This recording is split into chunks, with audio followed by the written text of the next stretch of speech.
Last time, this is it, after watching Kraven the Hunter, and it very mid. It is new final Sony's Spider-Man universe is dead.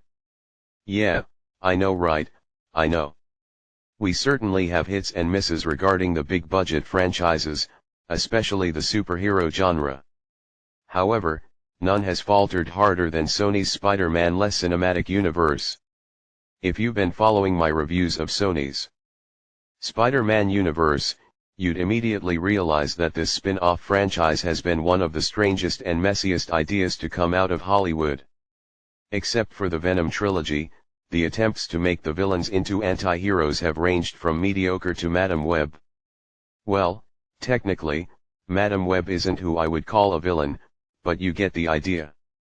Madam Web started 2024 with a noiseless whimper regarding its financial and critical reception, but the trilogy closer Venom, The Last Dance compensated for that disappointment, mainly because everybody knows Venom more than Madam Web. Now, the franchise is looking to close the year by introducing another well-known Spider-Man villain whose bite is worse than their bark, Kraven the Hunter. Equipped with superhuman strength, agility, and hunting skills, Kraven is one of Spider-Man's formidable foes who always enjoys the thrill of the hunt, especially when hunting his superhero prey. However, despite being as dangerous as Clayton from Tarzan, Kraven is one of the villains who've never received the live-action film treatment in the Spider-Man franchise.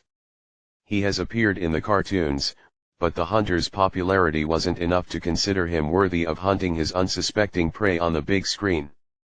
That is until Sony finally decided to use the character to connect their own superhero universe without the iconic web bed. But with a catch. It emphasizes Kraven's brutality more in an R-rated fashion, which the studio should have done for Venom.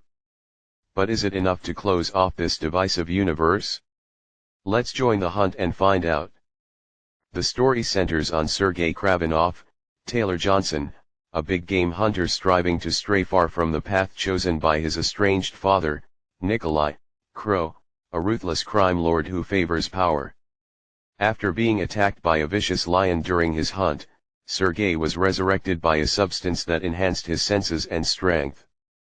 Now equipped with his given powers, Sergei embarks on a violent rampage to prey upon those who harm the wildlife, including his father's enemies, with the help of a voodoo priestess, Calypso Ezeli, Debose.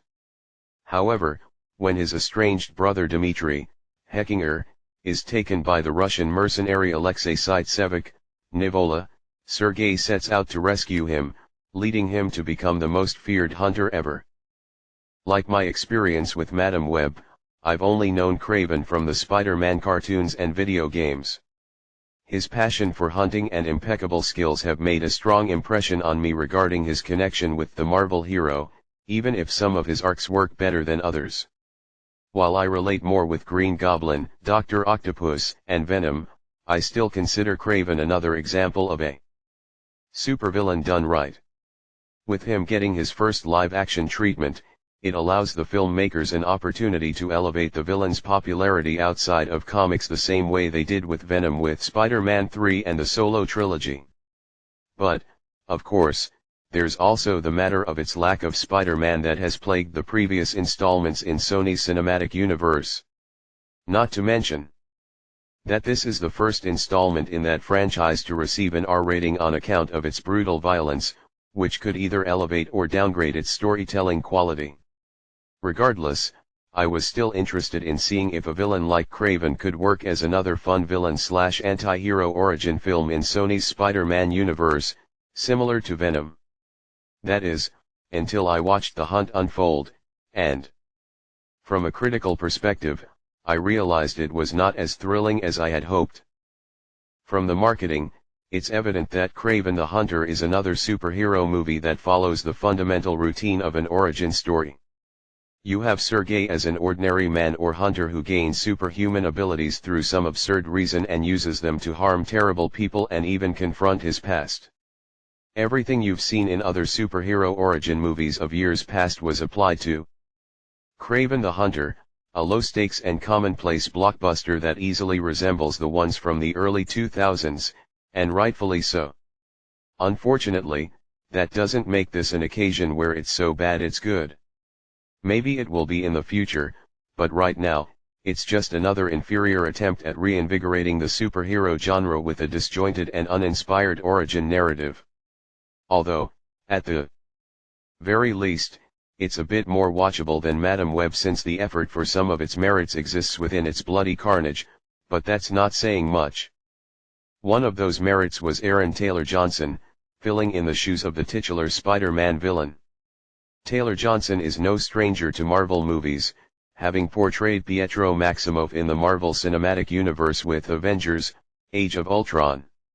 While it seems odd that he now plays two different Marvel characters in distinct universes, it's hard to ignore Aaron Taylor Johnson's talents in other films like Godzilla, The Wall, Bullet Train, and The Fall Guy. So, I didn't doubt he would be able to carry a flawed movie like this, which he did. Was it his best performance? Not really.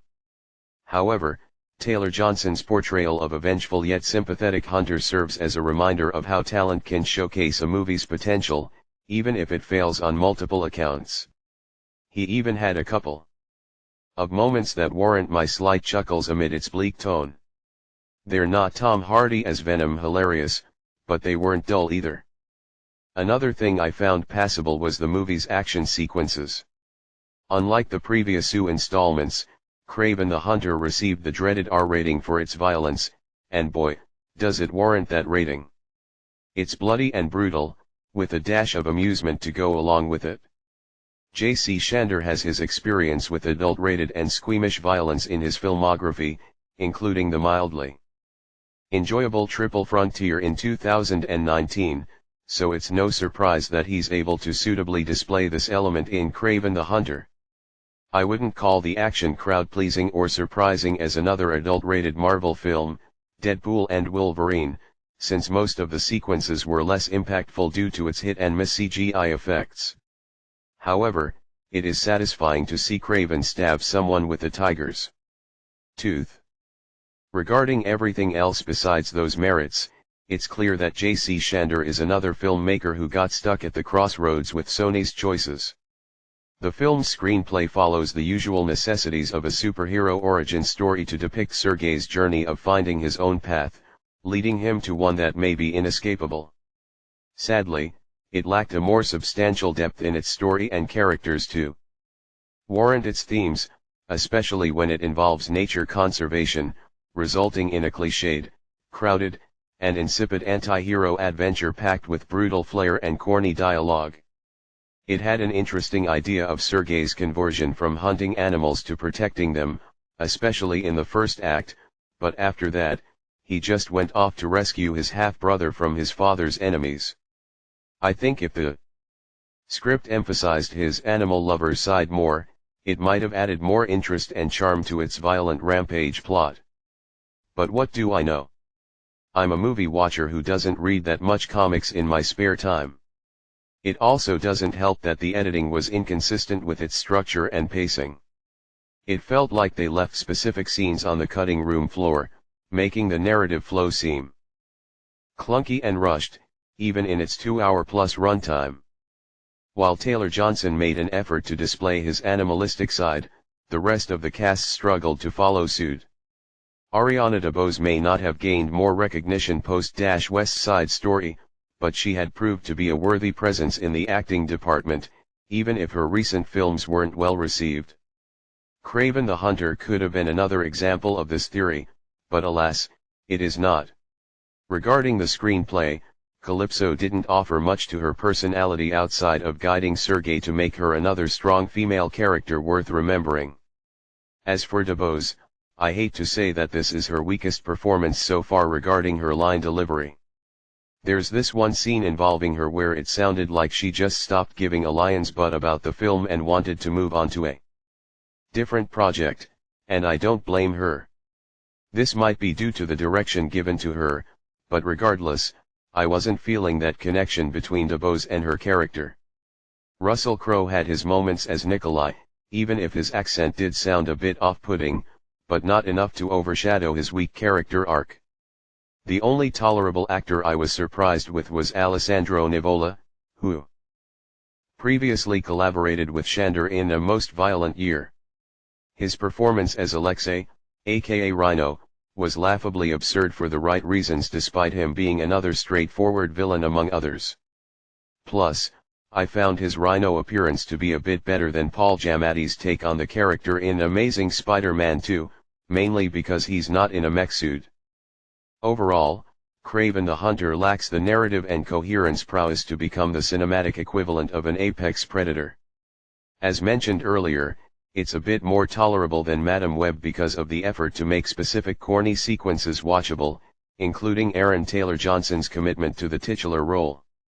Sadly, they're not enough for me to consider it enjoyably bad, like the Venom trilogy.